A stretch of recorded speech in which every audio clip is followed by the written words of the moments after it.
चमकते सितारों के नीचे बसे एक पुरसुकून गांव में लोना नाम की एक छोटी सी लड़की रहती थी। लोना को रात का आसमान दुनिया की हर चीज से ज्यादा पसंद था। हर शाम वो अपनी खिड़की के पास बैठकर दरख्तों पर सितारों को चमकते और चांदनी का रक्स देखती। आसमान से एक नरम चमकती हुई रोशनी नीचे गिर रही थी।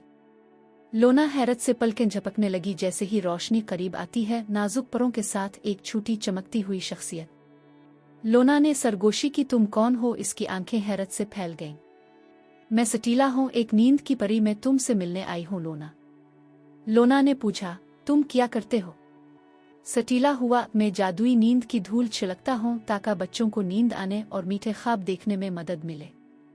लोना की आंखें जोश से चमक उठीं, क्या तुम मुझे दुखा सकते हो? हल्के से सर हिलाते हुए सटीला अपनी कमर से लटकते एक छोटे से तीली में पहुंची और चमकती हुई धूल की मुट्ठी भर बाहर निकाली। आंखें बंद करो और एक ख्वाहिश करो लोना। लोना ने अपनी आंखें मजबूती से बंद की और इस खूबसूरत तरीन ख्वाब की ख्वाहिश की जिसका वो तसव्वुर कर सकती थी। जैसा कि सटीला ने लोना और अपने ऊपर नींद की जादुई धूल छिड़क दी। लोना ने आंख खोली तो वो अब अपने कमरे में नहीं थी। इसने खुद को एक जादुई घास के मैदान में पाया जहां कौस कज़ा के हर रंग में फूल चमक रहे थे और हुआ शहद और लिवेंडर की मीठी खुशबू से भरी हुई थी। लोना शहद की मक्खियों की नरम गूंज और पत्तों की हल्की हल्की आवाज सुन सकती थी।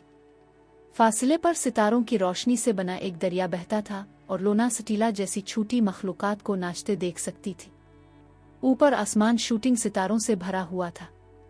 लोना ने जादुई घास का मैदान दरियाफ्त किया, इसका दिल खुशी और हैरत से भरा हुआ था।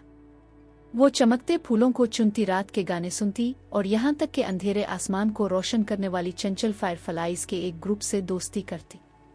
जैसे ही लोना खेल रही थी, इसने अपने इर्द गिर्द नींद की धूल की गर्मी महसूस की और इसे सुकून और इत्मीनान के कंबल में लपेट लिया।